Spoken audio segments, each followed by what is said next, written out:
नमस्कार विद्यार्थी मित्रांनो, एजी दुनिया या यूट्यूब चॅनलमध्ये आपणा सर्वांचं पुन्हा एकदा स्वागत। आपण या व्हिडिओमध्ये आंतरराष्ट्रीय व रोमन संख्या चिन्हे या घटकावरती जी काही उदाहरणं आहेत किंवा उदाहरणांचे जेवढे प्रकार आहेत ते सर्व प्रकार या व्हिडिओमध्ये आपण पाहणार आहोत। याच्या पाठीमागचा व्हिडिओ आपण आंतरराष्ट्रीय व रोमन संख्या चिन्हे याच्याबद्दलची सविस्तर माहिती म्हणजे त्याच्यामध्ये आंतरराष्ट्रीय संख्या चिन्हे, देवनागरी संख्या चिन्हे, त्याचबरोबर रोमन संख्या चिन्हे या सर्वांचं इंट्रोडक्शन, त्याचे नियम हे सर्व आपण पाठीमागच्या व्हिडिओमध्ये पाहिलेलं आहे। जर कुणी हा व्हिडिओ पाहिलेला नसेल तर खाली डिस्क्रिप्शन बॉक्समध्ये तुम्हाला त्या पाठीमागच्या व्हिडिओची लिंक मिळेल आणि या व्हिडिओमध्ये आपण या घटकावरती किंवा या टॉपिकवरती जेवढी उदाहरणाचे जेवढे प्रकार आहेत तेवढी सगळी उदाहरणं आपण या ठिकाणी पाहणार आहोत। तर असे जवळजवळ 15 ते 16 प्रकार उदाहरणाचे आहेत। तर प्रत्येक प्रकारचं उदाहरण आपण एक एक पाहणार आहोत आणि आतापर्यंत म्हणजे 2017, 18, 19 आणि 20 असे 4 वर्षांकरता जेवढे शिष्यवृत्तीमध्ये या आंतरराष्ट्रीय व रोमन संख्या चिन्हांवरती जेवढे प्रश्न आलेले आहेत ते प्रश्न, त्याचबरोबर सैनिक स्कूल प्रवेश परीक्षेचे जेवढे प्रश्न आपल्याला उपलब्ध होतील तर तेवढे प्रश्न जवळजवळ 20 ते 22 प्रश्न आपण या व्हिडिओमध्ये पाहणार आहोत। चला तर मग आपण या व्हिडिओमधला पहिला प्रश्न पाहू।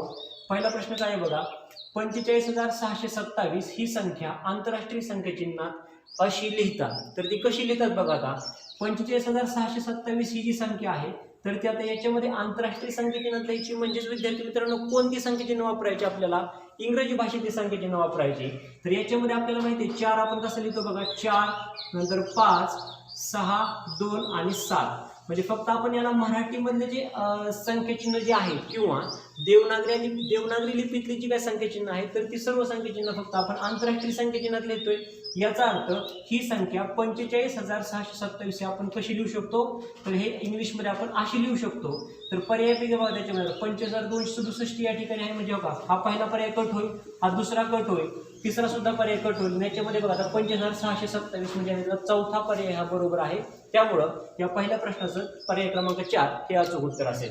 आता दुसरा प्रश्न बघा, 58,539 ही संख्या आंतरराष्ट्रीय संख्या चिन्हात कशी लिहाल। आता आपल्याला विचारलेलं आहे की ही संख्या दिलेली असताना अक्षरात दिलेली आहे, ती आपल्याला लिहायची कशामध्ये, अंकामध्ये लिहायची आहे। बघा आता मग 58,000 आपण ही संख्या लिहित असताना काय करणार बघा, 58,000 म्हणजे आपण 58 लिहिणार आणि हजारच्या नंतर आपल्याला शतक, दशक आणि एकक अशी 3 घरं क्रमाने मिळणार म्हणजे डावीकडून उजवीकडे। या ठिकाणी आपण स्वल्पविराम समजा दिला आणि 500 किती 39 आहे म्हणजे 539 म्हणजे आपण 58,539 ही संख्या अशा पद्धतीने आपण कशामध्ये लिहिणार आहे, आंतरराष्ट्रीय संख्या चिन्हात। मग जर पर्यायकट पद्धतीने आपण जर हे उत्तर पाहायला गेलो किंवा डायरेक्ट हे उत्तर कोणत्या पर्याय येते बघा, आता इथे तर 58,541 आहे, तिथे तर 85,000 आहे त्यामुळे हा पर्याय कट, हा पर्याय कट। 58,841 आहे, हा सुद्धा पर्याय कट आणि 58,539 हा आपला चौथा पर्याय क्रमांक या प्रश्नाचं अचूक उत्तर असेल।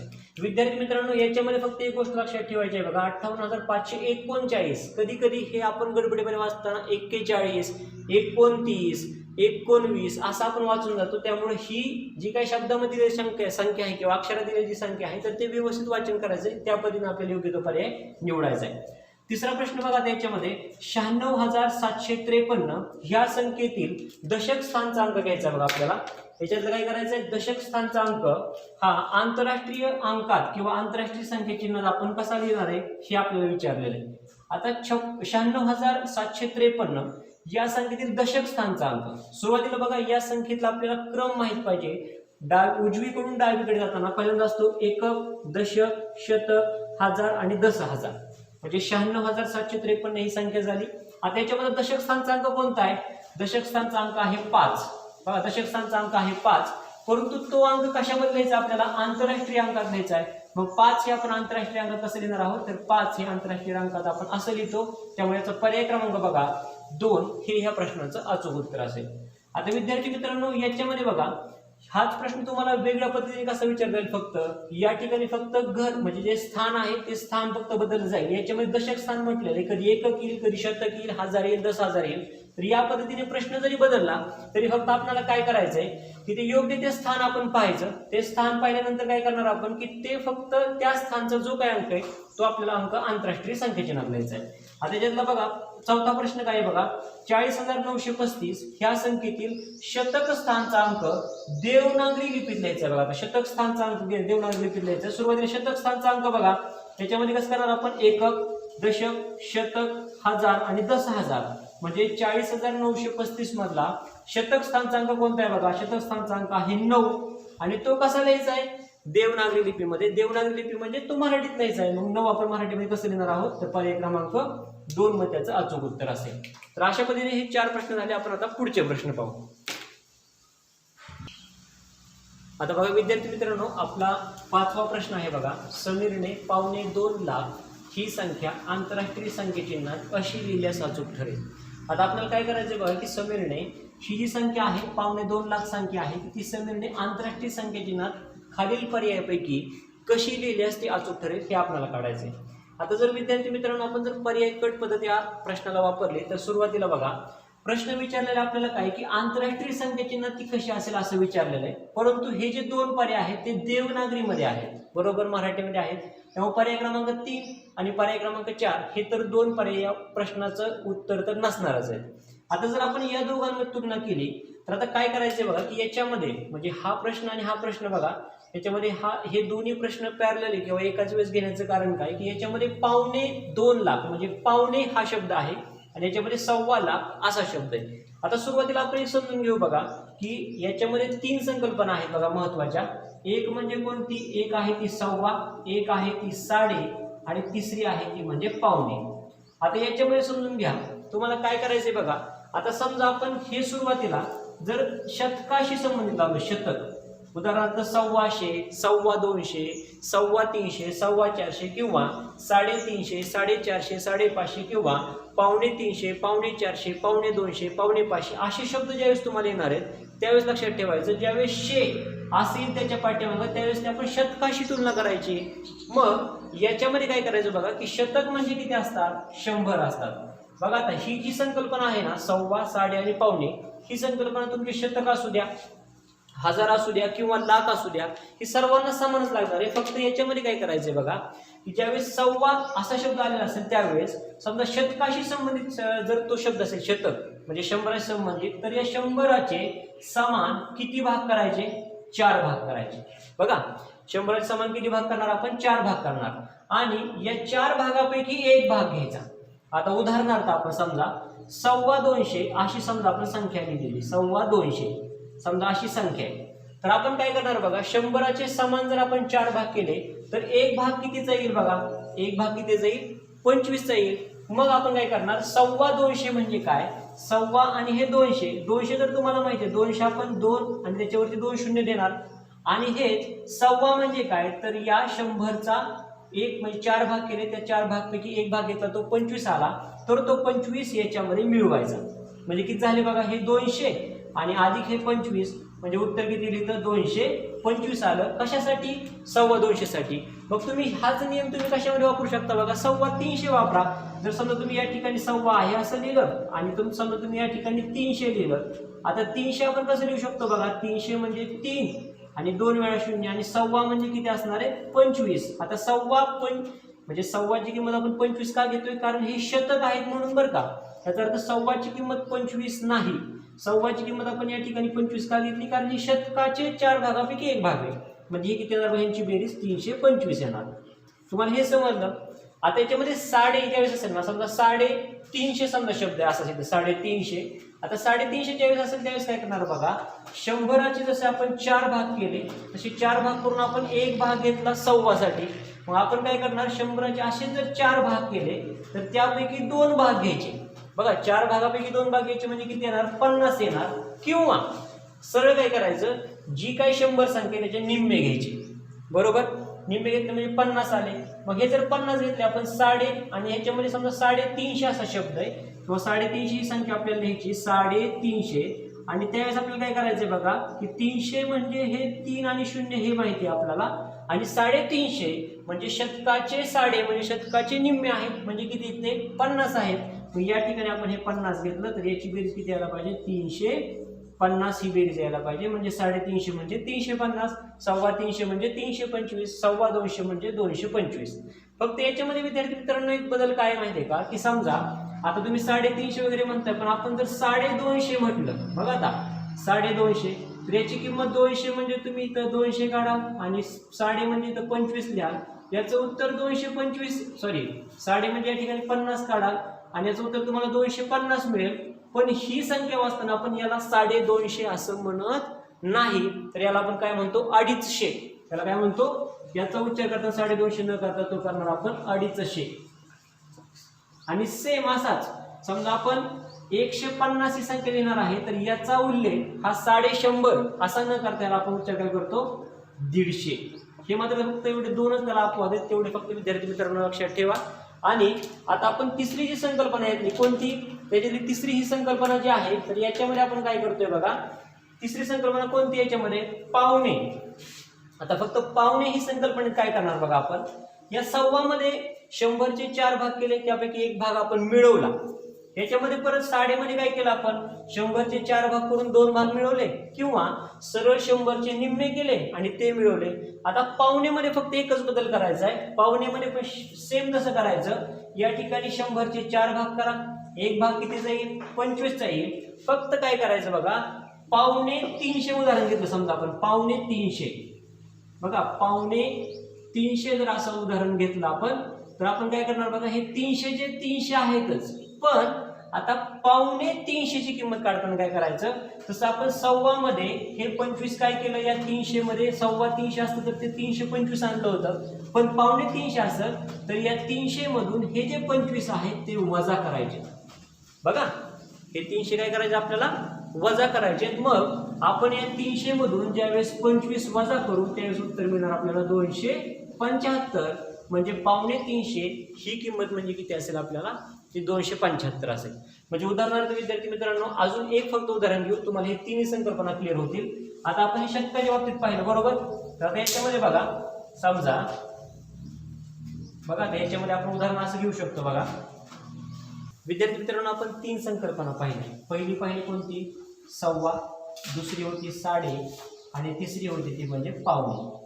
आता ज्यावेळेस ही संकल्पना आपण शतकाशी लावताना पाहिलं कसं, की समजा उदाहरण आपण एकच संख्या घेतली, समजा 325 बघा, सव्वा किंवा आपण 525 समजा घेतला आपण 525, त्यानंतर समजा 550 आणि पावणे 500, 550 आणि समजा घेतले आपण पावणे 500. आता विचार करा, ह्या जर 3 संकल्पना आपण या 500 करता लावत असो तर त्यावेळेस याच्यामध्ये फरक कसा पडतोय बघा. सव्वा म्हणजे आपण काय पाहिलं होतं की हे शतकाशी संबंधित आहे, त्यामुळे 100चे 4 भाग करून एक भाग याच्यात मिळवायचा, म्हणजे 500 अधिक 25 म्हणजे 525.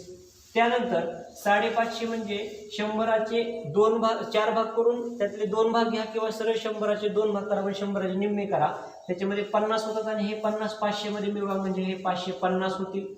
किंवा तिसरं जे आपण काय पाहिलं होतं बघा, याच्यामध्ये पावणे 500 करताना काय करायचे की 100चे 4 समान भाग करा, प्रत्येक भाग 25 चा आला, परंतु पावणे 500 घेत असताना ते 500 मधून हे 25 वजा करायचे, कारण पावणे 500 म्हणजे पाऊण भाग, म्हणजे थोडक्यात पाव भाग हा तेवढं शतक पूर्ण व्हायला कमी आहे, म्हणजे 500 होण्यासाठी हा पाव भाग म्हणजे किती 25 कमी, म्हणजे याचा अर्थ याचं उत्तर असणार आहे 475. मग समजा आपण हेच लावलं बघा कसं येतं, 5000. समजा आपण ही जर संकल्पना आपण लावली 5000, नंतर या ठिकाणी 5500 बघा, 5500 ही एक संकल्पना याला लावली, किंवा पावणे 5000. जर या तिन्ही संकल्पना जर आपण यालाच लावल्या बघा, आता सव्वा हजाराचे सव्वा घ्यायचे, हजाराचे सव्वा म्हणजे हजाराचा जो पाव भाग घ्यायचा तो हजाराचा पाव भाग घ्यायचा, म्हणजे हजाराचे आपण 4 भाग करणार. 1000चे 4 भाग केले तरी एक भाग किती जाईल बघा 250चा, आणि तो 250 आलेला भाग हा 5000 मध्ये टाकणार, म्हणजे आपल्याला हे उत्तर किती मिळालं पाहिजे 5250. त्यानंतर 5500 आहे, साडे म्हणजे सरळ 1000चे 2 भाग करा, एक भाग होईल 500चा, ते 500 याच्यामध्ये मिळवा, म्हणजे 500 कशामध्ये मिळवणार आपण 5000 मध्ये. उत्तर काय यायला पाहिजे 5500 हे उत्तर यायला पाहिजे. आणि पावणे 5000 म्हणजे पाव भाग कमी असणार आहे, कशासाठी तर ते 5000 होण्यासाठी, म्हणजे उत्तर असायला पाहिजे 4750 यायला पाहिजे. तर विद्यार्थी मित्रांनो एवढं फक्त लक्षात ठेवा, या 3 संकल्पना सव्वा, साडे आणि पावणे. तर सव्वा असेल तर त्याच्यामध्ये पूर्ण ह्याच्यामध्ये पाव भाग मिळवा, म्हणजे त्याचे 4 भाग समान करून त्याच्यातला एक भाग मिळवा. साडे असेल तर त्याच्यामध्ये 4 समान भाग करून 2 भाग मिळवा, किंवा 2 समान भाग करून 1 भाग मिळवा. आणि पावणे असेल तर त्याच्या 4 भागापैकी 1 भाग हा त्याच्या पूर्णतून वजा करा. आता ती संकल्पना जर विद्यार्थी मित्रांनो आपण या दिलेल्या जर उदाहरणाला जर आपण ती लावली तर बघा आता समीरने 2.25 लाख ही संख्या आहे. आता विद्यार्थी मित्रांनो ही संकल्पना जर आपल्याला 2.25 लाख याला जर ही संकल्पना लावायची असेल तर पावणे म्हणजे काय, तर या लाखाचे आपण 4 भाग करणार. बघा आता 1 लाख समजा आपण मी या ठिकाणी लिहिलं आणि याचा तुम्हाला पाव भाग करायचा आहे. म्हणजे काय करणार आपण याचे 4 समान भाग करणार आणि जर याचे 4 समान भाग केले तर त्याच्यातला एक भाग कितीचा असेल रे, 25,000 असेल. बघा एक भाग म्हणजे एक भाग असणार आहे हा 25,000चा आणि 2.25 लाख म्हणजे 2 लाख पूर्ण होण्यासाठी 25,000 कमी आहेत. म्हणजे 1 लाख पूर्ण असतील आणि त्याच्यामध्ये अजून किती हजार आपल्याला मिळवावे लागतील, 75,000 किंवा सरळ 2 लाखामधून 25,000 वजा करा म्हणजे येणारी संख्या आपल्याला मिळणार आहे 1,75,000. परंतु ती कशामध्ये लिहायची बघा आपल्याला आंतरराष्ट्रीय संख्या चिन्हात लिहायची आहे. तर त्यामुळं आपल्याला हा पर्याय क्रमांक 1 हे या प्रश्नाचं अचूक उत्तर असेल. मग विद्यार्थी मित्रांनो ही संख्या शब्दात जर तुम्हाला लिहायला विचारलं किंवा अक्षरात लिहायला विचारलं तर ही संख्या काय असेल बघा बरं, 2 लाख पूर्ण आहेत आणि वरती 25,000 आहेत म्हणजे वरती पाव भाग आहे. म्हणजे आपण पाहिलं होते की आपण पाव भाग हा सव्वामध्ये मिळवतोय बरोबर. म्हणजे ही संख्या काय असायला पाहिजे, ही संख्या असायला पाहिजे 2,25,000. बघा आता 2.25 लाख असायला पाहिजे ही संख्या. म्हणजे ही दुसरा पर्याय जो आहे तो 2.25 लाख आहे आणि हा पहिला पर्याय होता तो म्हणजे 2.25 लाख आणि तोच सेम पर्याय इथं आहे, फक्त हा देवनागरीमध्ये आहे आणि हा सुद्धा 2.25 लाख आहे की जो देवनागरीमध्ये आहे.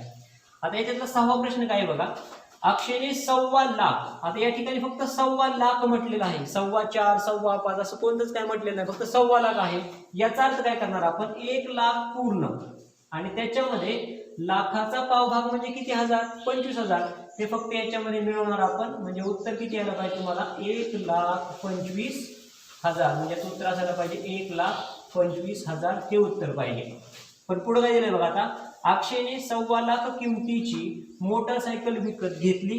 ही संख्या आंतरराष्ट्रीय संख्येची लिहिली असता 1000 स्थानचा अंक असेल. म्हणजे आपण सुरुवातीला ती संख्या आपल्याला ओळखायची. संख्या कशी असणारी आपण हे पाहिलं की संख्या आहे बघा 1,25,000 ही अशी संख्या आहे आणि याच्यामध्ये परत काय विचारलेलं आहे की 1000 स्थानचा अंक कोणता बघा आता, शतक, एकक, दशक, शतक आणि हजार.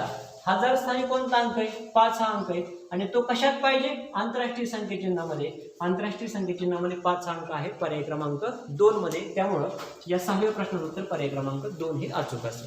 विद्यार्थी मित्रांनो बघा पुढचा प्रश्न आहे 7व्या क्रमांकाचा. प्रश्न असा आहे की 9 हा अंक रोमन संख्याचिन्हात टिंबटिंब असा लिहिला जातो. आता 9 हा अंक लिहायचा किंवा 9 ही तुम्हाला संख्या लिहायची. तर त्यावेळेस विद्यार्थी मित्रांनो आपण पूर्णतः याच्या पाठीमागच्या व्हिडिओमध्ये पूर्ण 1 पासून ते 100 पर्यंतचे सर्व रोमन संख्याचिन्ह आणि आंतरराष्ट्रीय संख्याचिन्ह हे कशी लिहितो हे आपण पाहिलं होतं. तर आपण 9 साठी काय केलं होतं बघा, 9 आणि 4 या दोघांसाठी आपण काय केलं की 9 लिहित असताना आपण 10 वजा 1 केलेलं होतं आणि 4 लिहित असताना आपण 5 वजा 1 केलेलं होतं. म्हणजे 5 ची किंमत होती फी आणि 1 वजा करायचं त्यामुळे आपण फीच्या डावीकडे 1 लिहिला म्हणजे आय फी ही किंमत लिहिली आपण 4 साठी. आणि 9 साठी काय केलं, 10 ची किंमत आहे x आणि 1 ची किंमत असते i, परंतु हे वजा करायचे त्यामुळे x ची आपण ते डावीकडे लिहिणार. म्हणून याची किंमत किती असेल बघा, ix ही 9 ची किंमत असेल. त्यामुळे या प्रश्नाचा पर्याय क्रमांक 3 हे याचं अचूक उत्तर असेल. आता याच्या पुढचा प्रश्न बघा, LXI ही संख्या आंतरराष्ट्रीय संख्याचिन्हात कशी लिहिली जाते. आता इथं प्रश्न याच्या उलटा प्रश्न आहे. इथं तुम्हाला आंतरराष्ट्रीय संख्याचिन्हातली संख्या म्हणा किंवा अंक म्हणा तुम्हाला रोमन मध्ये लिहायचा होता. आता याच्यामध्ये काय करायचंय की रोमन मध्ये अंक किंवा ती संख्या दिलेली ती तुम्हाला लिहायची आंतरराष्ट्रीय संख्याचिन्हात. आता आपण ती कशी लिहिली पाहिजे बघा, तर याच्यामध्ये बघा आता याच्यावरून LX आणि I तुम्हाला सर्वांना माहिती की L ची किंमत किती आहे, 50 आहे. नंतर या 50च्या उजवीकडे x आहे, याचा अर्थ x ची किंमत किती असते, 10 असते. म्हणजे या 50 मध्ये आपण 10 काय करणार, मिळवणार. आणि त्याच्या पलीकडे परत उजवीकडे i आहे, या i ची किंमत असते 1, यांची बेरीज करणार म्हणजे 50 आणि 10 हे 60 झाले. म्हणजे यांची बेरीज 60 आणि त्यांच्यामध्ये 1 मिळवा 61. म्हणजे या प्रश्नाचा पर्याय क्रमांक 4 हे याचं अचूक उत्तर असेल. आता याच्या 9व्या प्रश्नामध्ये काय केलेलं आहे बघा की 2 संख्या दिलेल्या आपल्याला रोमन मध्ये आणि त्या रोमन संख्याचिन्हांची आपल्याला काय करायची, बेरीज करायची आणि येणारं उत्तर आपल्याला या चौकटीमध्ये लिहायचंय. आता ह्या दोन्ही संख्या ह्या रोमन संख्याचिन्ह आहेत, संख्या रोमन संख्याचिन्ह आहेत आणि उत्तर मात्र तुम्हाला आंतरराष्ट्रीय संख्याचिन्हात लिहायचंय. मग ix ची किंमत आपण आता वरती पाहिलं बघा, ix ची किंमत किती आहे, 9 आहे आणि पुढं xi आहे. आता xi ची किंमत आपण कशी काढणार बघा की x ची किंमत किती आहे, 10 आणि या 10च्या उजवीकडे 1 आहे म्हणजे 10 अधिक 1 11 असणार आहे, म्हणजे 9 अधिक 11 म्हणजे उत्तर तुम्हाला किती यायला पाहिजे 20 यायला पाहिजे. त्याचा पर्याय क्रमांक 3 हे अचूक उत्तर असेल.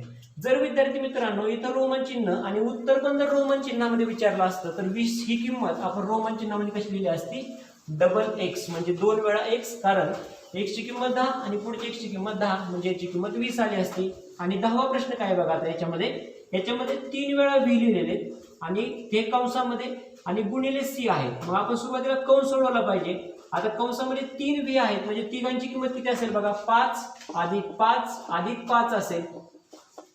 म्हणजे याची किंमत किती येईल बघा, कंसाची किंमत आली 15 आणि गुणिले किती बघा, हे गुणिले आहेत बरं का, याला तुम्ही एक समजू नका, हे गुणिले आहेत आणि याला गुणिले c आहे.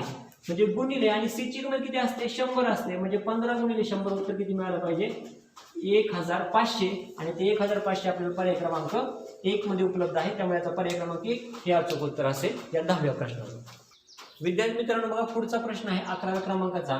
डी आणि एम यातील मोठी संख्या ही आंतरराष्ट्रीय संख्या चिन्हातल्या असा प्रश्न विचारलेला आहे. आपण लेक्चरच्या एकदम पाठीमागच्या लेक्चरच्या सुरुवातीला विद्यार्थी मित्रांनो आपण काय केलं होतं, 7 आपण आंतरराष्ट्रीय संख्या पाहिल्या आणि त्याला आपण रोमन संख्या चिन्ह कोणती वापरणार हे पाहिलं होतं. त्याच्यामध्ये आपण पाहिलं होतं की 500 ही जी संख्या आहे यासाठी आपण डी वापरतो, तर 1000 साठी आपण एम वापरतो असं आपण पाहिलं होतं. परंतु विचारले काय फक्त आपल्याला की याच्यापैकी मोठी संख्या म्हणजे एम ची किंमत किती आहे 1000 म्हणजे साहजिकच ती संख्या मोठी आहे आणि ती आंतरराष्ट्रीय संख्या चिन्हात लिहायची. म्हणजे जर आपण पर्याय पाहिले तर पहिलाच पर्याय बघा आपल्याला 1000, त्यामुळे या प्रश्नाचं पर्याय क्रमांक 1 हे अचूक उत्तर असेल. आता 12व्या क्रमांकाचा प्रश्न पाहिला तर काय बघा, एक्स, सी, एल आणि व्ही ह्या रोमन संख्या चढत्या क्रमाने लिहायच्या. चढत्या क्रमाने लिहायचे. त्याचा अर्थ सुरुवातीला कोणती संख्या पाहिजे, ज्या संख्येची किंमत लहान आहे. मग सुरुवातीला या 4 आंतरराष्ट्रीय रोमन संख्येमध्ये म्हणजे रोमन संख्या चिन्ह जे आहे तर त्या आंतरराष्ट्रीय संख्या चिन्हामध्ये जी किंमत पाहिली पाहिजे. मग एक्स ची किंमत किती असेल 10 आहे, या सी ची किती आहे 100 आहे, एल ची किती आहे 50 आणि फी आहे तो म्हणजे 5. मग जर आपण या आंतरराष्ट्रीय संख्या चिन्हांचा जर चढता क्रम लावला तर सुरुवातीला काय यायला पाहिजे 5, नंतर 10, नंतर 50 आणि नंतर 100 यायला पाहिजे. मग आता रोमन संख्या चिन्ह कोणत्याही यावं इथं बघा आपल्याला इथं फी आहे, नंतर इथं एक्स आहे, हा एल आहे आणि हा सी आहे. म्हणजे फी एक्स एल सी हा त्याचा योग्य क्रम आहे, चढता क्रम. म्हणजे तर सुरुवातीला बघा पर्याय कट निघेल तर सुरुवातीला फी आहे का नाही, त्याच्यामध्ये सुरुवातीला व्ही नाही, त्याच्यामध्ये सुरुवातीला व्ही आहे, याच्यामध्ये व्ही नाही. म्हणजे साहजिकच पर्याय क्रमांक 3 हे या प्रश्नाचं अचूक उत्तर असणार आहे. 89 - 12 हे जे काही उत्तर येणार आहे ते उत्तर आपल्याला मात्र आंतरराष्ट्रीय संख्या चिन्हामध्ये न लिहिता ते आपल्याला रोमन संख्या चिन्हामध्ये लिहायचंय. मग आता बघा 89 - 12 ह्यांची वजाबाकी तर ते आपल्याला किती यायला पाहिजे 77 यायला पाहिजे, बरोबर. मग 77 ही संख्या आपल्याला कशामध्ये लिहायची, ही रोमन संख्या चिन्हामध्ये लिहायची. मग रोमन संख्या चिन्हामध्ये संख्या लिहित असताना कधी याची फोड 70 अधिक 7 करा. मग 70 ची फोड करताना 70 परत आपण काय करणार 50 अधिक 20 म्हणजे 50 साठी आहे एल आणि 20 चे 2 वेळा एक्स किंवा डबल एक्स घेणार आणि 7 साठी आपण काय करणार फी आय आय म्हणजे L double x fee double I. आता कोणत्या पर्यायामध्ये आहे बघा, याच्यामध्ये L x fee double I म्हणजे हा पर्याय नाही, L x fee triple I नाही, नंतर L double x fee I म्हणजे हे पण होत नाही आणि L double x fee double I म्हणजे उत्तर तुम्हाला कोणतं मिळालं पाहिजे पर्याय क्रमांक 4 हे या प्रश्नाचं अचूक उत्तर असेल. विद्यार्थी मित्रांनो पुढचे 2 प्रश्न आहेत बघा. सुधाने 15 रुपयाची एक वही व 20 रुपयाचा एक पेन खरेदी केला तर तिने एकूण किती रुपयांची खरेदी केली हे आपल्याला विचारलेले आहे. सुरुवातीला बघा सुधाने 15 रुपयांची एक वही आहे म्हणजे 15 रुपयांची एक वही आहे, हे आपण आंतरराष्ट्रीय चिन्हामध्ये 15 असं लिहिलं. आणि 20 रुपयाचं काय आहे एक पेन आहे म्हणजे 20 रुपये आपण असं लिहिलं आंतरराष्ट्रीय चिन्हामध्ये. आता काय करायचंय की हे दोघं मिळून तिने खरेदी केलेली, तर दोघं मिळून जर आपण आंतरराष्ट्रीय संख्येचं उत्तर काढलं तर 20 अधिक 15 हे 35 रुपये येईल. म्हणजे 35 रुपयांची खरेदी ही सुधाने केलेली आहे. परंतु आपल्याला हे 35 कशामध्ये लिहायचे आहेत तर हे रोमन संख्या चिन्हामध्ये लिहायचे. मग आपण या 35 ची फोड कशी करणार बघा, 30 अधिक 5 अशी फोड करायला पाहिजे. पण याच्यामध्ये 30 म्हणजे काय असतात आंतरराष्ट्रीय संख्या चिन्हामध्ये 30 म्हणजे रोमन मध्ये किती असतात ते ट्रिपल एक्स असतात किंवा 3 वेळा एक्स घेतो आपण. आणि 5 साठी आपण काय घेतो फी घेतो म्हणजे 3 वेळा एक्स आणि 3 वेळा एक्स आणि फी अशी किंमत असणार आहे 35 साठी, की जे कोणत्या पर्याय येते बघा, हा पर्याय नाही, दुसराही नाही. या तिसऱ्या पर्यायामध्ये आहे बघा 3 वेळा एक्स आणि फी, याचा पर्याय क्रमांक 3 हे अचूक असेल. आता जर आपण विचार केला या 15व्या प्रश्नाचा तर 15व्या प्रकारचा प्रश्न बघा आपल्याला याच पद्धतीचा प्रश्न 2020 साली जी शिष्यवृत्तीची परीक्षा झाली तर त्या परीक्षेमध्ये हा प्रश्न विचारलेला बघा या प्रकारचा. तर तो प्रश्न कसा आहे बघा, आता प्रश्न असा आहे की एका सभागृहात काय केलेलं आहे की एका रांगेतील आसनांचे क्रमांक म्हणजे उदाहरणार्थ समजा सभागृहात अशा रांगा आहेत आणि त्या एका रांगेत म्हणजे कोणती त्यांनी एक रांग पकडलेली आहे आणि एका रांगेत काय केलेलं आहे की एक्स व्ही ट्रिपल आय म्हणजे याचा अर्थ काय की बघा एक्स म्हणजे 10, व्ही म्हणजे 5 आणि 3 वेळा आय म्हणजे बघा 10, 5 आणि हे 3 आहेत म्हणजे 10 आणि 5 15 आणि 3 हे 18 आहेत बघा 18 पासून आता 18 पासून म्हटल्यानंतर 18 हा सुद्धा क्रमांक आपल्याला याच्यात पकडला पाहिजे ते 2 वेळा एक्स आणि आय एक्स आहेत आता 2 वेळा एक्स म्हणजे हे किती झाले 20 झाले आणि आय एक्स म्हणजे 9 झाले म्हणजे यांची बेरीज किती यायला पाहिजे 29 यायला पाहिजे आता इथपर्यंत ते क्रमांक आहेत मग काय म्हटलेलं आहे की त्या रांगेत एकूण किती खुर्च्या आहेत असा प्रश्न आहे आता 18 पासून 29 पर्यंत क्रमांक आहे तर आपण याचा एकूण खुर्च्यांची संख्या काढण्यासाठी काय करणार बघा 29 वजा 18 सुरुवातीला करणार तर हे उत्तर आपल्याला किती मिळेल 11 मिळेल परंतु 18 पासून असं म्हटलेलं आहे बघा 18 पासून म्हणजे 18 हा सुद्धा क्रमांक त्याच्यामध्ये आहे म्हणजे 11 मध्ये 1 मिळवा तुम्हाला उत्तर काय मिळणार आहे 12 मिळणार आहे याचा अर्थ त्या एका रांगेत एकूण किती खुर्च्या आहेत 12 खुर्च्या आहेत परंतु ती खुर्च्यांची संख्या सुद्धा आपल्याला कशामध्ये द्यायची आहे ही रोमन संख्या चिन्हामध्ये द्यायची आहे मग 12 हे रोमन मध्ये कसं लिहिणार आपण 10 अधिक 2 मग 10 ची किंमत असेल x आणि 2 साठी आपण 2 वेळा i x डबल i हे कोणत्या पर्यायामध्ये आहे पहिल्या पर्यायामध्ये आहे त्यामुळे x डबल i हे याचा म्हणजे जो पहिला पर्याय क्रमांक आहे ते या प्रश्नाचं अचूक उत्तर असेल आता विद्यार्थी मित्रांनो आपल्याला काय करायचंय इथपर्यंत आपण जे पाहिले ते 15 प्रश्न हे 15 प्रकारचे 15 प्रश्न झाले हे एकूण प्रकार झाले आता इथपर्यंत आपण या प्रकारात थांबणार आहोत आणि 2017, 18, 19 आणि 20 या 4 परीक्षांचे जे काही प्रश्न आहेत तर ते प्रश्न आपण आता या ठिकाणी पाहणार आहोत आता बघा विद्यार्थी मित्रांनो आपण शिष्यवृत्ती परीक्षेला आलेले जे प्रश्न आहेत बघा 2017 पासून शिष्यवृत्तीचे प्रश्न त्यातला 2017चा शिष्यवृत्तीचा प्रश्न आहे बघा रोमन संख्या चिन्हानुसार m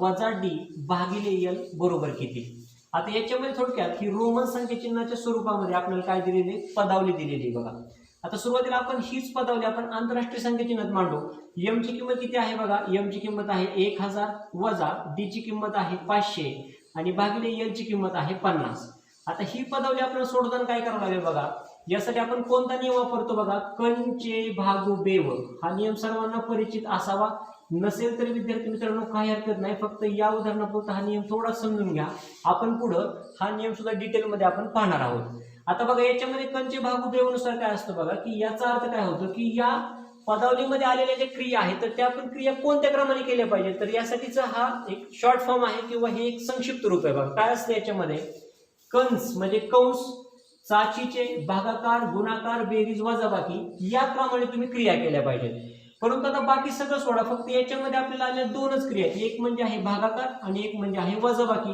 मग यापैकी अगोदर भागाकार आणि नंतर वजाबाकी केली पाहिजे मग या उदाहरणात जर आपण अगोदर भागाकार केला तर काय येईल बघा याच्यामध्ये या ठिकाणी आपल्याला भागाकार करावा लागेल म्हणजे भागाकार काय आहे बघा 500 भागिले 50 असा भागाकार आहे याचं उत्तर किती यायला पाहिजे 10 यायला पाहिजे म्हणजे याचा अर्थ काय होतोय बघा या पूर्ण एवढ्या भागात उत्तर 10 आलं आता उरलेलं काय आहे 1000 भागिले 10 म्हणजे उत्तर किती यायला पाहिजे 990 त्यामुळे पर्याय क्रमांक 4 हे या प्रश्नाचं अचूक उत्तर असेल आता विद्यार्थी मित्रांनो याच्यामध्ये आपण बरेच वेळा काय चूक करतात बघा विद्यार्थी m ची किंमत 1000 लिहितात बरोबर नंतर d ची किंमत 500 लिहितात हे पण बरोबर आणि भागिले l ची किंमत 50 लिहितात हे सुद्धा बरोबर करतात परंतु नंतर काय करतात बघा 1000 भागिले 500 याचं उत्तर ते 500 लिहितात आणि भागिले 50 करतात त्यामुळे उत्तर त्यांचं किती येतं 10 येतं की जे पर्याय क्रमांक 1 टिक करतात परंतु हा पर्याय क्रमांक 1 हे ह्याचं अचूक उत्तर नाही तर पर्याय क्रमांक 4 हे ह्याचं अचूक उत्तर आहे 990 अशा पदावलीमध्ये ही आंतरराष्ट्रीय संख्या चिन्हात येऊया किंवा रोमन संख्या चिन्हात कंचे भागू बेव नियम हा पदावलीमध्ये वापरावाच लागणार आहे आपल्याला त्यामुळे या प्रश्नाचा पर्याय क्रमांक 4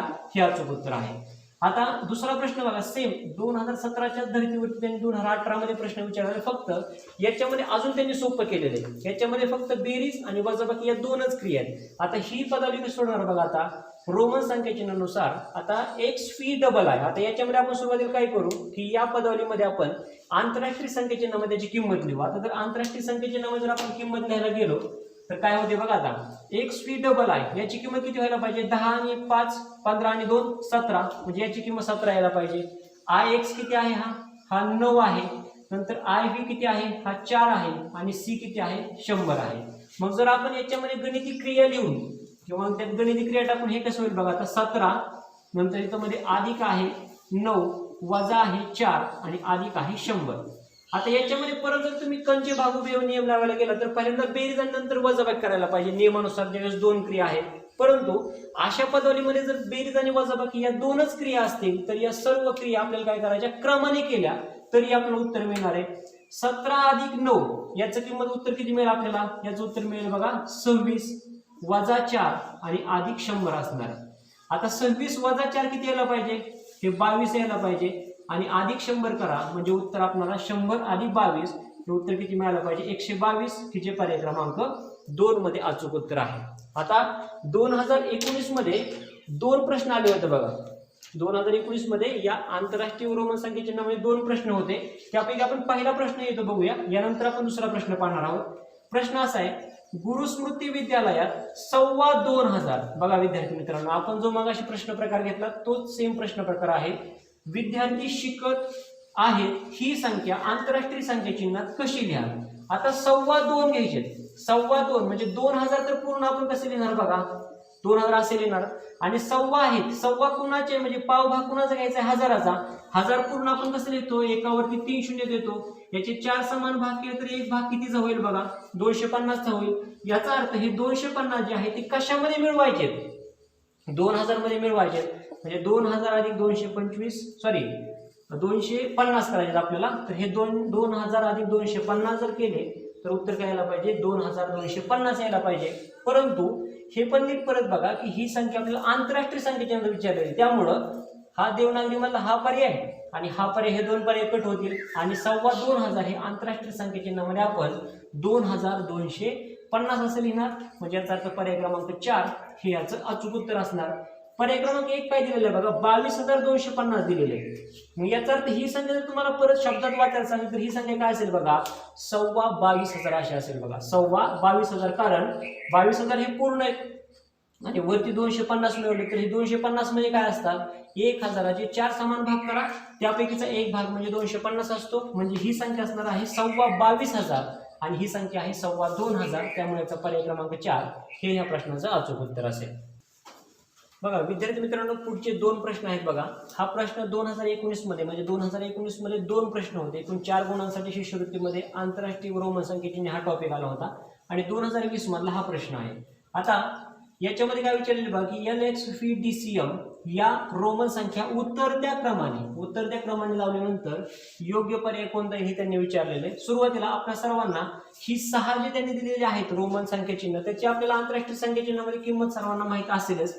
L म्हणजे किती असतात बघा 50, X आहेत 10, F आहेत 5, D आहेत 500, C आहेत 100 आणि M असतो तो म्हणजे 1000 असतो. आता याच्यामध्ये ज्यावेळेस उतरता क्रम आपल्याला लावायचा त्यावेळेस सर्वात मोठी संख्या अगोदर आली पाहिजे. मग सर्वात मोठी संख्या कोणती आहे, M आहे.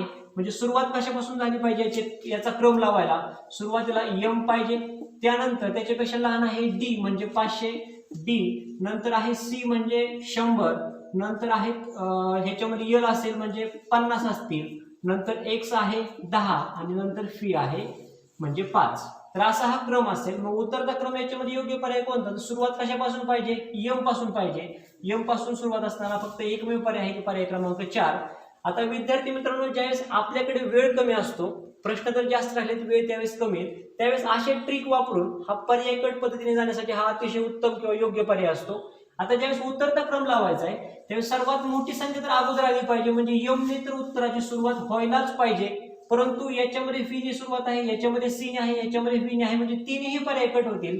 डायरेक्ट पर्याय क्रमांक 4 हे आपलं अचूक उत्तर असणार आहे. आणि जर हाच क्रम तुम्हाला चढता क्रम जर विचारला असता तर डायरेक्ट याच्या उलटा क्रम आला असता, म्हणजे F X L C D M, की जे आपल्याला पर्याय क्रमांक F X L C D M पर्याय क्रमांक 2 मध्ये आपल्याला अचूक उत्तर मिळालं असतं जर तो क्रम चढता क्रम विचारला असता तर. आता याचा 5वा प्रश्न काय आहे बघा. 5वा प्रश्न हा 2020 साली आलेला प्रश्न आहे. सभागृहातील एका ओळीत XX FI. आता याची किंमत किती असणार आहे आंतरराष्ट्रीय संख्या चिन्हामध्ये बघा. याच्यामध्ये 10, 10, 20, 5, 25 आणि 2, 27. तर याची किंमत किती आहे 27 आहे बघा. 10 आणि 10, 20 आणि 5, 25 आणि 2, 27 किंमत झाली. तर याच्यापासून हे आहे ते कधीपर्यंत आहे बघा LXFI. तर हे कधीपर्यंत बघा. आता L ची किंमत किती आहे 50, म्हणजे 50 आणि हे 10 60, 60 आणि 5 65 आणि 1 66. बघा 66 पर्यंत क्रमांक आहे, म्हणजे कितीपासून 27 पासून ते 66 पर्यंत असे आसन क्रमांक आहेत, तर त्या ओळीत एकूण किती आसने आहेत. आता 66 पासून 27 पर्यंत एकूण हे आसन क्रमांक असतील तर आपण कसं काढतो बघा, की या प्रश्नाचा अर्थ होतो की पासून विचारलेला आहे त्या म्हणजे तुम्हाला 27 क्रमांकाचं आसन सुद्धा त्या ओळीत आहे आणि 66व्या क्रमांकाचं आसन सुद्धा त्या ओळीत आहे. मग आपण काय करतो, 66 वजा 27 करणार, जर याची वजाबाकी आपण केली तर 9 आणि या ठिकाणी बघा तुम्हाला 39 वजाबाकी येईल. आता 39 वजाबाकी आली, याचा अर्थ 39 लगेच उत्तर आपण लिहायचं का, तर नाही लिहायचं. कारण जर आपण या दोघांची वजाबाकी करत असेल तर आपण असं करतो की असं समजतो की 27 या क्रमांकाचं आसन त्या ओळीत नाही, परंतु 27 पासून म्हटलेलं आहे म्हणजे 27 क्रमांकाचं आसन त्या ओळीमध्ये आहे, म्हणजे या येणाऱ्या उत्तरामध्ये अधिक 1 करा, उत्तर तुम्हाला किती मिळणार आहे, 40 मिळणार आहे. याचा अर्थ त्या ओळीमध्ये किंवा त्या सभागृहातल्या एका ओळीमध्ये एकूण किती आसनं असतील, तर 40 आसनं असतील, म्हणजे या प्रश्नाचा पर्याय क्रमांक 3 हे याचं अचूक उत्तर असेल. आता विद्यार्थी मित्रांनो, आतापर्यंत आपण काय पाहिलं बघा, 15 प्रकारचे प्रश्न, तर नंतर याबरोबर हे 5 प्रश्न पाहिले की जे शिष्यवृत्तीला आतापर्यंत आलेले होते. तर आपण आता फक्त एक 2-3 प्रश्न पाहूयात की जे आपल्याला सातारा सैनिक किंवा चंद्रपूर सैनिक परीक्षा जी असते, चंद्रपूर सैनिक स्कूल प्रवेश परीक्षा किंवा सातारा सैनिक स्कूल प्रवेश परीक्षा दोघांसाठी कंबाईन असते. सैनिक स्कूल प्रवेश परीक्षा करता आलेले जे काही प्रश्न आहेत ते थोडे याच्यापेक्षा थोडेसे हायर आहेत, तर ते आपण आता 2 किंवा 3 प्रश्न असतील ते आपण आता पाहूया. बघा विद्यार्थी मित्रांनो, हे 2 प्रश्न आहेत बघा. सैनिक स्कूल प्रवेश परीक्षेमध्ये हा प्रश्न आलेला आहे 2018च्या प्रवेश परीक्षेमध्ये आणि हा आहे 2020च्या प्रवेश परीक्षेमधला. आता याच्यामध्ये 18चा प्रश्न काय बघा, की रोमन अंक हे असं दिलेलं आपल्याला रोमन अंक, तर यास अरबी संख्यात कसं, अरबी संख्यात लिहा किंवा अरबी संख्यात आपण कसे लिहिले. आता अरबी संख्या म्हणजे विद्यार्थी मित्रांनो आपल्याला अरबी संख्या माहीत आहे का नाही काही संबंध नाही. पर्याय कशामध्ये आहे, आंतरराष्ट्रीय संख्या चिन्हात. मग आपण सरळ आंतरराष्ट्रीय संख्या चिन्हामध्ये ही दिलेली जी संख्या आहे रोमन संख्या चिन्हातली ती आंतरराष्ट्रीय संख्या चिन्हामध्ये लिहिली पाहिजे. आता काय करायचं बघा, याच्यामध्ये सुरुवातीला याच्यातला सर्वात मोठी किंमत असलेला अंक किंवा रोमन संख्या चिन्ह कोणता आहे, डी, की ज्याची किंमत किती असते 500. आता या 500च्या डावीकडे सी लिहिलेलं आहे म्हणजे 100 लिहिलेलं आहे. आता आपण नियम काय पाहिला की कोणत्याही एखाद्या मोठ्या रोमन संख्या चिन्हाच्या डावीकडे जर लहान संख्या चिन्ह लिहिलं, म्हणजे समजा आपण x आणि याच्या इकडे i लिहिलं, तर आपण हे 10 वजा 1 म्हणजे 9 किंमत काढायचो, बरोबर. आता याच्यामध्ये याची किंमत 500 आहे, त्यातून आपण 100 वजा केलं तर याची किंमत किती यायला पाहिजे बघा, याची किंमत यायला पाहिजे 400. बघा या दोघांची किंमत आली 400. आता त्याच्यामध्ये परत इकडे जा, आता या दोघांचा विचार करा बघा, या दोघांचा. आता तिथं x l आहे, म्हणजे थोडक्यात काय केलेलं आहे, 50 मधून परत किती वजा केलेले आहे, तिथं 10 वजा केलेले आहेत, म्हणजे याची परत किंमत किती यायला पाहिजे, 40 यायला पाहिजे. म्हणजे याची सुरुवातीची 400, याची 40 आणि हा काय आहे ix म्हणजे हा 9 आहे. म्हणजे बघा तुम्हाला कोणत्या तिघांची बेरीज करायची आहे, 400, 40 आणि 9, म्हणजे 400 अधिक 40 अधिक 9 ची तुम्हाला बेरीज करावी लागेल, म्हणजे उत्तर तुमचे येणार आहे 449. आता 449 उत्तर आहे का पर्यायामध्ये, आहे. पर्याय क्रमांक 2 हे ह्या प्रश्नाचं अचूक उत्तर असणार आहे. आता शेवटचा प्रश्न बघा, या व्हिडिओ मधला शेवटचा प्रश्न आहे हा, रोमन संख्या पद्धतीनुसार खालीलपैकी कोणती संख्या चुकीची आहे, म्हणजे 3 संख्या बरोबर असतील, 1 संख्या चुकीची असेल. आता आपण बघूया, LXII अशी संख्या आहे, L ची किंमत असते 50, x ची 10 आणि हे 2 वेळा आहेत म्हणजे 2, म्हणजे 50 आणि 10 60 आणि 2, याची किंमत 62 असणार, ही संख्या बरोबर आहे. आता याच्यामध्ये बघा C ची किंमत आहे 100, याच्यातून आपण 10 वजा करतो म्हणजे XC, हे मिळून आपल्याला किती होतात, हे 90 होतात आणि त्याच्यामध्ये 1 मिळवले म्हणजे आपल्याला उत्तर किती मिळणार आहे 91, ही सुद्धा संख्या बरोबर आहे. आता LC अशी संख्या दिलेली आहे बघा, तर LC आपण C ची किंमत जर 100 घेतली आणि L ची किंमत जर 50 घेतली तर याची जर वजाबाकी केली तर उत्तर किती यायला पाहिजे, 50 यायला पाहिजे. परंतु आपण 50 लिहिताना हे असं लिहित नाही, 50 आपण सरळ काय करतो 50 साठी L हे रोमन संख्या चिन्ह वापरतो, त्यामुळे ही संख्या एकदम चुकीची आहे. आणि चौथा पर्याय तरी आपण चेक करू, एक संख्येमध्ये इकडे x आणि l आहे, म्हणजे 50 वजा 10 किती असायला पाहिजे 40 अधिक हे IB आहे की जे 4 आहे, म्हणजे याचं उत्तर किती असायला पाहिजे 44 असायला पाहिजे. म्हणजे पर्याय पहिला, पर्याय दुसरा, पर्याय चौथा ह्या संख्या बरोबर आहेत, पण संख्या चुकीची विचारलेली आहे, त्यामुळे या प्रश्नाचा अचूक पर्याय कोणता यायला पाहिजे, पर्याय क्रमांक 3 हा याचा अचूक पर्याय यायला पाहिजे. अशा पद्धतीने विद्यार्थी मित्रांनो आपण 2 व्हिडिओमध्ये, पहिला व्हिडिओ हा याच्यामधला सर्व बेसिक त्याचे सर्व नियम आणि या व्हिडिओमध्ये जवळजवळ आपण ते पहिले 15, नंतरचे पाहिलेले 5, 20 प्रश्न आणि हे 2 असे जवळजवळ आपण 22 प्रश्न पाहिलेले. तर विद्यार्थी मित्रांनो, या सर्व प्रश्न प्रकारच्या बाहेर एकही प्रश्न तुम्हाला येणार नाही. आणि जरी आला तर या 22 प्रश्नांमध्ये जो काय आपण डाटा पाहिलेला आहे, जी माहिती पाहिलेली, त्या माहितीच्या आधारावर तुम्हाला तो प्रश्न सुटणार.